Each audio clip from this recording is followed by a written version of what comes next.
যেন বাদরামি হচ্ছে। দর্শক, আজকে কলকাতা হাইকোর্টের বিচারপতি অমৃতা সিনহার বেঞ্চে এসএসসির নিয়োগ সংক্রান্ত মামলাটা উঠেছিল এবং দেখেছেন গতকালকেই সুপ্রিম কোর্ট এই সংক্রান্ত সব মামলা কলকাতা হাইকোর্টে ফিরিয়ে দিয়েছে এবং সেই সঙ্গে বেশ চড় থাপ্পড়ও মেরেছে। এসএসসি বা রাজ্য সরকারের হয়ে যারা ওখানে লড়ছিলেন, আইনজীবী কল্যাণ ব্যানার্জি বা ওখান থেকে কপিল সিব্বল, কালকে একেবারে নাস্তানাবুদ হয়ে গেছেন। আর আমি গতকাল কি বলেছিলাম, সুপ্রিম কোর্টে সুপ্রিম থাপ্পড় খেয়ে এবার কলকাতা হাইকোর্টে বাঘিনীর মুখে পড়তে চলেছেন তারা। তো তাই কিন্তু দেখতে পাচ্ছি আজকে অনেকগুলো কথা বলেছেন। ওএমআর শিট যেটা 2025-এর প্রকাশ করতে হবে, চিহ্নিত দাগি যারা অলরেডি তাদের তালিকা প্রকাশ করতে হবে এবং ওই প্যানেল বহির্ভূত কাদেরকে নিয়োগ করা হয়েছে তারও তালিকা আলাদা করে প্রকাশ করতে হবে। ফের হিয়ারিং আছে 10 ডিসেম্বর, যেটা আমি শুনছিলাম। কিন্তু দর্শক, আজকে একটা তালিকা প্রকাশ করেছে এসএসসি, দেখবেন মানে কিভাবে প্রকাশ করেছে। এর আগে যে তালিকাটা প্রকাশ করেছিল, যেটা নিয়ে প্রশ্ন তৈরি হয়েছিল যে এ কী তালিকা প্রকাশ করেছে, এখান থেকে কি করে বুঝবো যে ওই নামে ওই যে শিক্ষক বা শিক্ষিকা এখানকার, কি করে বুঝবো? শুধু ছিল সিরিয়াল নাম্বার, রোল নাম্বার আর নাম। তো এখান থেকে কী করে বুঝবো? একই নামে তো গোটা রাজ্যে অনেকেই থাকতে পারেন, তো কী করে বুঝবো? তো কেন এত লুকোচুরি, কেন এত লুকোছাপা, কেন ওদেরকে এত আড়াল করার চেষ্টা, কেন? তো তখন কেনর উত্তর একটা আসছিল যে আসলে এটা করা হচ্ছে এই জন্যে যাতে করে এদেরকে সমাজের লোকেরা মানে চিনে না ফেলেন। চিনে ফেললে অনেক সমস্যা আছে। কারণ সুপ্রিম কোর্ট যেটা বলেছিল, তালিকা প্রকাশ শুধু না, বলেছিল যারা এই রকম মানে দাগি হিসেবে অলরেডি চিহ্নিত হয়ে গেছেন, তারা যত বেতন পেয়েছেন সরকারি কোষাগার থেকে সেগুলোকে ফেরত করতে হবে। তো এখন চিনে ফেললে তো এবার একেবারে মানে মানুষও এবার প্রশ্ন তুলবেন না যে টাকা ফেরত দিয়েছেন তো বা হয়েছে তো। তাছাড়া শাসকের নিশ্চয়ই হয়তো কোথাও একটা ইচ্ছে ছিল যে ওদেরকে ঘুরপথে অন্য জায়গাতে চাকরিতে ঢুকিয়ে দেব, এবং সেটা বলেওছেন, শুনেছেন তো, মুখ্যমন্ত্রী তো বলেছেন যে আগে এদিকটা দেখি তারপরে আপনাদের ব্যবস্থা করব, ভরসা রাখুন অন্য দিকে, যদি এখানে না হয় অন্য ডিপার্টমেন্টে ঢুকিয়ে দেবো, বলেছেন না? ফলে যদি একটু আড়াল করে রাখা যায় আর ভিতরে যদি চাকরিতে ঢুকিয়ে দেওয়া যায়, তাহলে সব সমস্যার সমাধান হয়ে যাবে। যা আমরা খেয়ে হজম করেছি সেগুলোকে আর উগড়াতে হবে না। টাকা পয়সা চাওয়া বা যে কারণে যার বিনিময়ে চাকরি দেওয়া, তাহলে তো সেই নিয়ে আর প্রশ্ন তৈরি হবে না, ফলে বেঁচে যাব।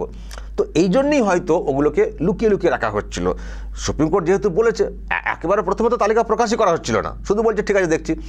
যখন সুপ্রিম কোর্ট বললো যে তালিকা প্রকাশ করো, তখন ওই টাইপের তালিকা ছিল, শুধু রোল নাম্বার, তাও পুরনো রোল নাম্বার আর নাম। সাবজেক্টও ছিল না যে কোন সাবজেক্টের টিচার, বাপের টাপের নাম তো কিছু ছিলই না। তো মানুষ বলছিলেন বা অনেকেই বলছেন যে কী করে বুঝবো? আরে দাগি হিসেবে চিহ্নিত, তো কেন সেই তাদেরকে চিহ্নিত করে দিচ্ছেন না সমাজের চোখে? কী সমস্যা? আপনাদের এত দায়িত্ব কিসের? যখন আপনারাই বলছেন যে এতজনকে চিহ্নিত করা হয়েছে, তো সেটার নাম প্রকাশ্যে আনতে সমস্যা কোথায়? এই প্রশ্ন তৈরি হয়েছিল। তো ওই আর কি সমস্যা ওটাই ছিল, চিহ্নিত করে দিলে মুশকিল আছে। এবার তো আমার বাড়ির ঘরের দিকে আসতে পারেন না, চিহ্নিত হয়ে যাবে, টাকা ফেরত দিতে হবে, মানুষও চিনতে পারবেন, মানুষও প্রশ্ন তুলবেন। এবার তারাও হয়তো ক্ষিপ্ত হয়ে যাবেন, হ্যাঁ এত টাকা দিলাম চাকরি পাওয়ার জন্যে, আমাদের এবার টাকা ফেরত দিতে হচ্ছে, তা তুমি ফেরত দাও। এইসব কারণেই হয়তো একটু লুকিয়ে চুরিয়ে রেখে অন্য একটা প্লেসমেন্ট দিয়ে দেওয়া, চাকরি দিয়ে দেওয়া, এই চেষ্টাটা ছিল। কিন্তু এই যে বাঘিনী, যাকে আমরা বাঘিনী বলে থাকি, ছাড়ার পাত্রী না।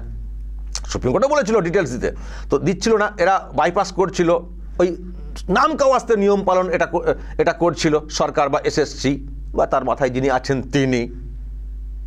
কিন্তু জাস্টিস সিনহা বলেছেন পুরো ডিটেলস মানে প্রকাশ করতে হবে, গতকালকেও সুপ্রিম কোর্ট বলেছে। তো আজকে একটা তালিকা প্রকাশ করেছে। দর্শক দেখুন, এখানেও কীরকম শয়তানিপনা করা হচ্ছে, বাদরামি করা হচ্ছে, এটা দেখেও বুঝতে পারবেন না যে আপনার এলাকার, আপনার স্কুলের ওই শিক্ষক বা অমক তিনি সত্যিই দাগি কিনা, বুঝতে পারবেন না। এখানেও লুকোচুরি করা হচ্ছে। যেহেতু বলা হয়েছে ডিটেলস, তো খানিকটা ডিটেলস দিয়েছে। কী ডিটেলস দিয়েছে দেখবেন, কি আছে দেখুন। এই যে কি আছে, সিরিয়াল নাম্বার, রোল নাম্বার, নামটা, মানে এখন পর্যন্ত আগেই ছিল নাম পর্যন্ত। এরপর কি দিয়েছে তার সঙ্গে অ্যাড করেছে সাবজেক্ট, যেটা আগে ছিল না, আর মানে বাবার মানে পেরেন্ট নেম আর date of birth. Date of birth দেখে কে কোথায় কী সাধারণ মানুষ কী করে খুঁজবেন, বাবার নামও সাধারণ মানুষের পক্ষে সহজে জানা সম্ভব না। আর সাবজেক্ট তো একই সাবজেক্ট, ধরুন প্রথমটা যে ভূগোলের আছে, জিওগ্রাফি, তো এই নামে তো গোটা রাজ্যে মানে এই সাবজেক্টে গোটা রাজ্যে অনেকে থাকতে পারেন, শিক্ষকের নামও এই নামে অনেকে থাকতে পারেন। ফলে এটা দেখে কি করে বুঝবেন বলুন তো দর্শক যে ওই শিক্ষকটি আপনাদের এলাকার স্কুলের বলে, কি করে বুঝবেন? তার মানে এখানেও সেই লুকোচুরি, অনেক ঝাঁকুনি দেওয়া হয়েছে, তাই ওনারা একটা লিস্ট প্রকাশ করে দেখালেন, দেখুন না এই তো ডিটেলস প্রকাশ করলাম, কিন্তু এটাও ডিটেলস না। এটা মানে ডিটেল বলতে এটা তো মানে চিহ্নিত যে বিষয়টা, চিহ্নিতকরণ যে ব্যাপারটা, এটাও না। এমনকি জেলার নাম পর্যন্ত নেই যে অমুক জেলার, তাও খানিকটা মানুষ আন্দাজ করতে পারতেন। মহকুমার নাম নেই, কিছুই নেই, একটা লম্বা লিস্ট। 1806 দেখছিলাম, লম্বা একটা লিস্ট আমি দেখছিলাম দর্শক, একটু যদি দেখাই আপনাদেরকে স্ক্রল করে, একটা লম্বা একটা লিস্ট দিয়ে দিয়েছে, পুরো এইটাই ডেট অফ বার্থ অ্যাড করেছে, পেরেন্টের নাম দিয়েছে, সাবজেক্ট দিয়েছে। তো আপনি বলুন তো দর্শক, একই সাবজেক্টে নিশ্চয়ই রাজ্যের অন্যান্য প্রান্তের টিচার থাকতে পারেন একই নামে। আর বাবার নাম কি সবাই জেনে বসে আছেন নাকি বাবার নাম ধরে ধরে মেলাবেন? আমার কাছে কথা হচ্ছে, স্কুল দেখলেই কেন মানুষ মানে বুঝতে পারবেন না? স্কুলের নামটা দিলেই তো সব লেটা চুকে যায়। তো এটা কী করে হবে? এরকম দর্শক দেখুন, পুরো একেবারে আমি শেষে দেখাই, শেষটা দেখুন, এত তো পড়া যাবে না, অনেক লম্বা লিস্ট। এই যে 1806 এই লিস্ট দিয়ে ছেড়ে দিয়েছে, বাবার নাম এসব করে। তো এবার বলুন কি করে বুঝবেন যে ওই নামে ওই শিক্ষক বা শিক্ষিকা আপনাদের এলাকার? তাহলে এটা কি চিহ্নিতকরণ হলো? তার মানে এখানেও সেই লুকোচুরি। কেন লুকোচুরি? আবার নিশ্চয়ই বলবেন কেন বুঝতে পারছি না, নিশ্চয়ই আপনারা বুঝতে পারছেন।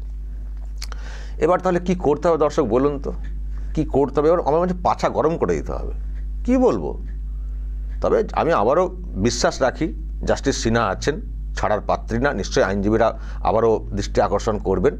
যেটা কি হয়েছে, সে এখনও তো সেই লুকোচুরি করার চেষ্টা হচ্ছে, এখনো অযোগ্য দাগীদেরকে আড়াল করার চেষ্টা হচ্ছে। কিসের স্বার্থে, কোন স্বার্থে?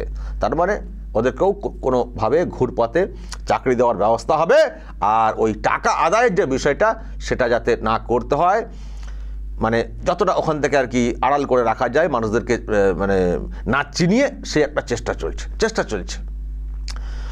ভয় তো ওটাই দর্শক, চিনে ফেললে মুশকিল আছে।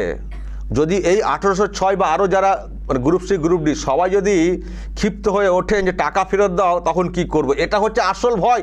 সেই জন্য লাগাতার শাসক চেষ্টা করে যাচ্ছে ওদের একটা বিকল্প কিছু করে দেওয়ার, আর সেই জন্যে তাদেরকে যতটা পারা যায় আড়াল করে রাখা। তবে আর হবে না, চালাকির একটা শেষ আছে, দেখবেন যে কোনো জিনিসের চালাকির একটা শেষ আছে। এরা তো এত চালাকি করছে, প্ল্যান ABCD করতে জেডের কাছাকাছি মানে চলে এসছে। আপনি মানে চুরি চাপা দেওয়া যায়, মানে কত চাপা দেবেন? একটা করছে আর একটা জায়গায় প্রশ্ন তৈরি হচ্ছে, একটা করছে একটা জায়গায় হয়ে যাচ্ছে। এই যে সিস্টেমে পরীক্ষা নিল নতুন পুরাতন একসঙ্গে মিশিয়ে, ওটা করে সিস্টেম হলো? জাস্টিস সিনহা বলেছেন যে যেভাবে বিধি তৈরি করে নতুন করে পরীক্ষা নেওয়া হয়েছে সেটাই তো চ্যালেঞ্জের মুখে। তাহলে এই পরীক্ষার কি ভ্যালু আছে? ফলে দর্শক, আমি জানি না যে পরীক্ষা নেওয়া হয়েছে তার ভিত্তিতে নিয়োগ প্রক্রিয়া সম্পন্ন করা যাবে কিনা, কারণ এরা যেভাবে নিজেদের মন গড়া সব বিধি তৈরি করে নিয়োগের প্রসেস করেছে, এ টেকে না, এ চলে না।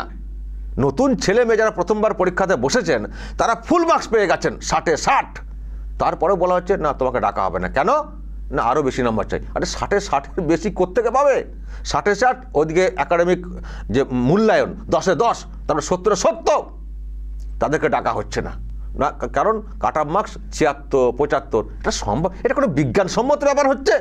ছেলে খেলা? সব দেখবেন জাস্টিস সিনহা।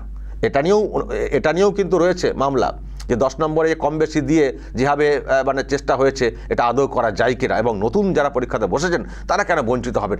এবং আপনারা শুনেছেন, গতকালকে বলেওছি, সুপ্রিম কোর্টে বলেছে যে আপনাদেরকে কে বলেছিল নতুন পুরানো একসঙ্গে মিশিয়ে পরীক্ষা নিতে? কে বলেছিল? আমরা বলেছিলাম? আর নিজেদের মতো করে বিধি তৈরি করে ফেলেছেন, আমরা বলেছিলাম। ফলে দর্শক, দেওয়ালে কিন্তু এবার পিঠ থেকে আসছে।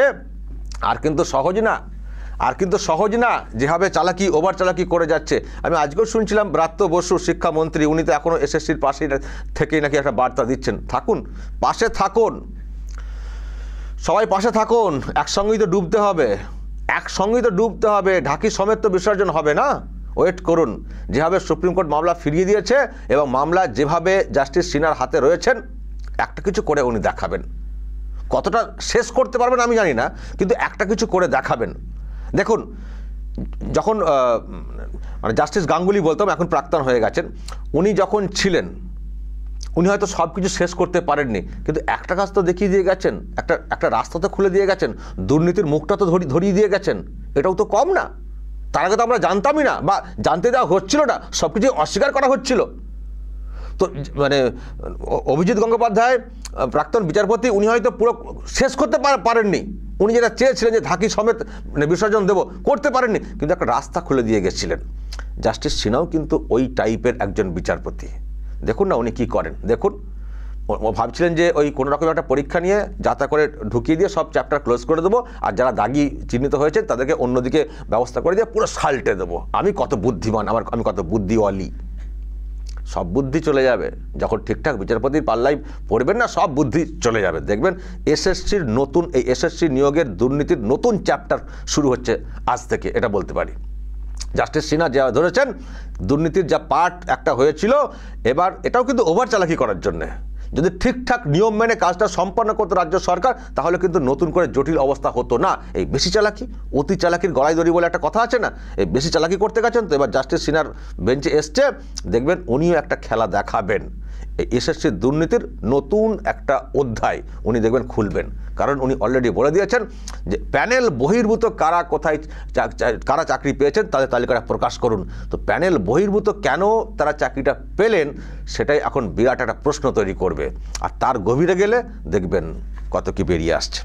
দর্শক বলবেন যদি আপনাদের এই নিয়ে আরও কিছু বলার থাকে, এবং যেভাবে তালিকা প্রকাশ করেছে কেন এত আড়াল করার চেষ্টা, অবশ্যই দর্শক আপনাদের মতামত থাকবে, যা বলার বলবেন এবং নজর রাখবেন আরামবাগ টিভিতে।